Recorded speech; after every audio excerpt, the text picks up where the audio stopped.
I've been locked up for a long time. Too long. You lose track of time when you spend most of it behind bars. Days blur together, one after another, like a never-ending punishment. I'm Nate Nelson. Around here, they call me Scars. Earned that name after a few too many fights, a few too many blade dances. I'm in here for drug and kidnap charges. Prison isn't a place for the weak. You gotta be tough, or you won't last. That's why I joined the Bloodhounds. They ran things in here. Better to be with them than against them. So I thought. Never figured I'd be writing my own best sentence. Started a few weeks ago. Carlos, our leader, had a way of making people disappear if they crossed them. He was smart, calculating, but he was also paranoid, seeing threats in the shadows. I'd been loyal, always did what he asked, but paranoia doesn't care about loyalty. One night, I was sitting in my cell, trying to ignore the screams from down the hall. Someone was getting a lesson. I couldn't help but wonder if I'd be next. You get a gut feeling about these things. That's when Reggie, one of Carlos's top dogs, came to my cell. He's got this look in his eye, like he's already buried me in his mind. "Scars," he says. "Carlos wants to see you." My heart sinks. A trip to see Carlos in the middle of the night? Nothing good ever comes from that. But I can't refuse. Can't show fear. So I follow Reggie down the dimly lit corridors, my mind racing. Carlos's office, if you could call it that, is in the basement. Dark, damp like a tomb. Fitting, really. Carlos sits behind a metal desk, his fingers tapping a rhythm on the cold surface. Reggie stays by the door, arms crossed, watching me like a hawk. "Scars," Carlos begins, not even looking up. "I've heard things. I stay silent. It's best to let him talk. People say you're planning something. Thinking of, jumping ship." He finally looks up, his eyes boring into mine. "That's bullshit, Carlos. You know I never— Shut up!" His voice cuts through the air like a blade. "Loyalty's hard to come by. I never trust anyone here." I swallow hard. "I've always had your back, man. You know that." He stands up, walks around the desk. He's shorter than me, but somehow always feels taller. I need to be sure. I need to send him a message. Before I can react, Reggie's on me. A punch to the gut doubles me over. I feel the cold metal of handcuffs snap on my wrists. Panic sets in. This is it. They drag me to the showers, empty at this hour. The towels are slick, the smell of bleach and mold making me gag. Carlos follows, holding a shiv. The kind you don't come back from. My mind's racing, thinking of any way out, but there's none. Not tonight. Reggie shoves me to my knees, and I feel my first punch hit my kidney. Pain explodes in my side, but I know this is just the beginning. I want to make it last, make it hurt. Carlos stands over me, that shiv glinting in the low light. "You betrayed me, Scars." "Yes, that's what happens to traitors." The first cut is deep, slicing through my shoulder. I scream, but it's swallowed by the walls. Blood pours down my arm, pooling on the tiles. I try to fight back, but Reggie holds me down, his knee digging into my spine. "You're like a brother to me, Carlos," I gasp out, trying to buy time, trying to make him see reason. He laughs, a cold, hollow sound. "Brothers don't betray each other, Nate." Another cut, this one across my chest. The pain is unbearable. Each breath a struggle. I can feel the warmth leaving my body, replaced by a cold numbness. My vision blurs, but I can still see Carlos's face, twisted with rage. Reggie gets his turn next. His fists slam into my face, my ribs, everywhere he can reach. I can taste blood, feel my teeth loosen.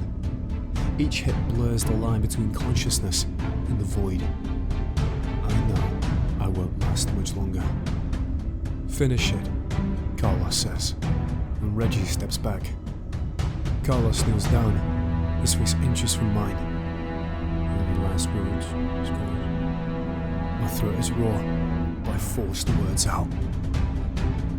"Fuck you, Carlos." Carlos. He smiles, a sadistic grin. Wrong answer. The shift plunges into my stomach, twisting, tearing. The pain is unimaginable, like a fire consuming me from the inside. I can feel my life slipping away, each heartbeat weaker than the last. My vision fades, the edges growing dark. The last thing I see is Carlos's face, satisfied, as he stands up. The world turns black, and I know it's over.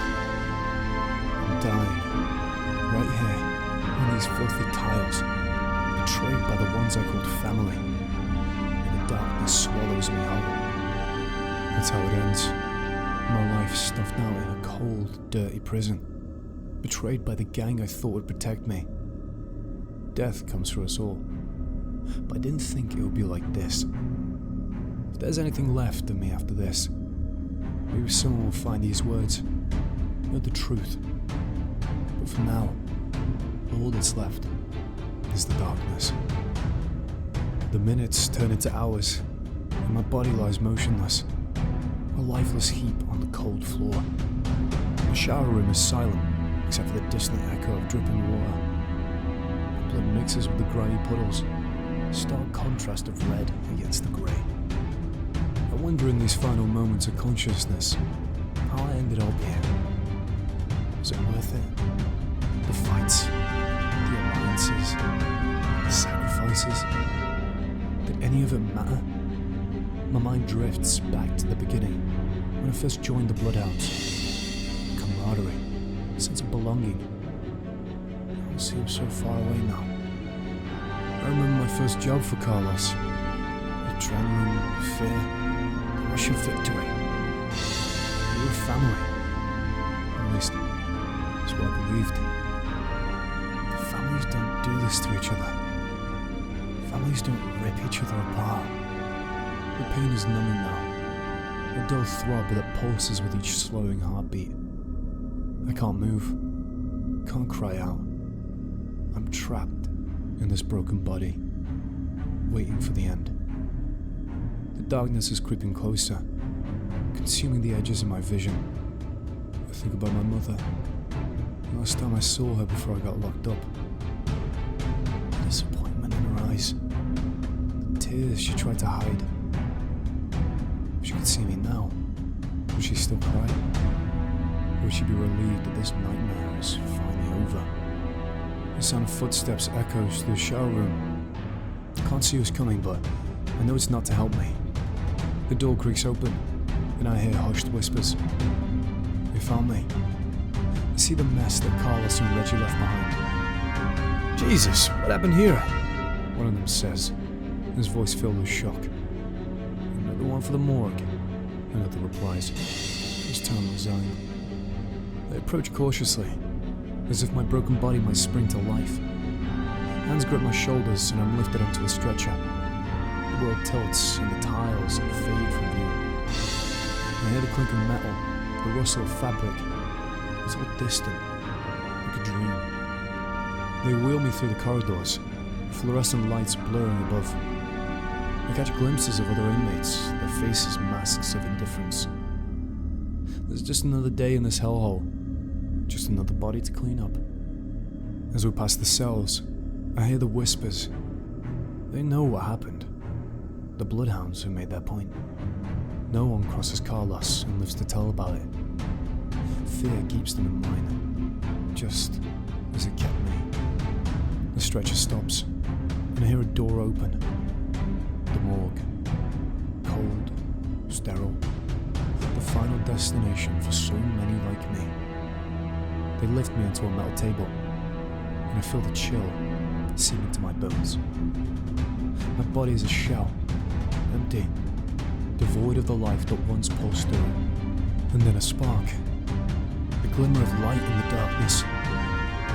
Is this what they call the end? A tunnel, a light, a way out?